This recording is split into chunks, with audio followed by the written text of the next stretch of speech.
Franklin County judge signed the arrest warrant for a high school football coach on Wednesday. I'm Emily Kieran Franklin, where sexual abuse charges are being filed against the man. Anthony Campana, 37, is charged in Franklin County Court with first-degree sexual abuse by a school employee. According to an arrest affidavit, on Monday, a man reported his minor daughter had a much older boyfriend who was meeting her at a gas station in Franklin. The affidavit said when a deputy with the Franklin County Sheriff's Office arrived at the location, they observed the juvenile in the passenger seat of a vehicle with Campana behind the store. According to the deputy, the girl admitted to having sex with Campana. However, while the girl said they'd been talking for 2 years, they'd waited until the girl turned 16 to begin sexual intercourse. In Nebraska, 16 is the age of consent, which makes taking legal action difficult in some cases. At the time, Campana was cited and released.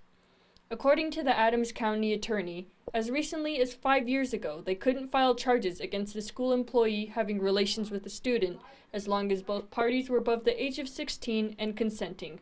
Nebraskans began petitioning the state to change the law. And a school employee was engaged in a relationship with a 16-year-old. People were appalled by that, but we couldn't charge it because the 16-year-old was age of consent. The Nebraska Department of Education agreed, saying they consider all cases to be an act of moral turpitude or extremely immoral. While it may be legal, we find it morally offensive. If the student is 16 to 19 and is in a relationship or has been involved in some sort of sexual situation with an employee, it doesn't matter that they can give consent under the sexual assault law. This led to the state passing LB 1080 in 2020, which requires schools to have policies that prohibit sexual conduct with students and former students. We're serious about this. If you have an employee that's engaging in this kind of behavior, we need a policy so that disciplinary action can be considered.